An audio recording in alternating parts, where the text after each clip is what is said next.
এই কদিন শ্রাবণ মাসে দেখো না, টানা 15 দিন নিরামিষ খাওয়ার পর বর আজকে একদম এখানে মাছ মাংসের হাট বসিয়েছে।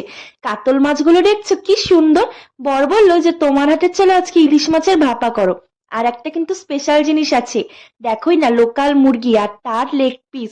এটা যে খেতে কি মজা লাগে আর তোমাদের সাথে কি বলবো। আজ পুরো 15 দিনের দেখো নিরামিষ খাওয়াটাকে উসুল করে আমিষ খাবো, একদম লেগ পিস ইলিশের মাছ চাবিয়ে চাবিয়ে। আর এখানটা না ইলিশ মাছটা করব ভাপা। তো আজকে 2 পিসই করব, বাকিটা অন্যদিন করব, যেহেতু কিন্তু মাংসও করতে হবে। আর ইলিশ মাছ মাংস মাছ দিয়ে আজকে দুপুরটা বেশ জমে গিয়েছিল, সমস্ত রকম মশলা দিয়ে সর্ষা দিয়ে। আর এখানে না লঙ্কাটা আমি ফাটিয়েও দিচ্ছি, কিছুটা বাটাও দিয়েছি জানো, সর্ষের সাথে। আর সর্ষা কিন্তু সবসময় নুন দিয়ে একটু বেটে নেবে, তাহলে কিন্তু তেতো হয় না। এবারে চলো ঝট করে রান্নাটা করে ফেলি। আরে বাবা, রান্না হয়ে গেল আর লেগ পিস চাবানোও হয়ে গেল।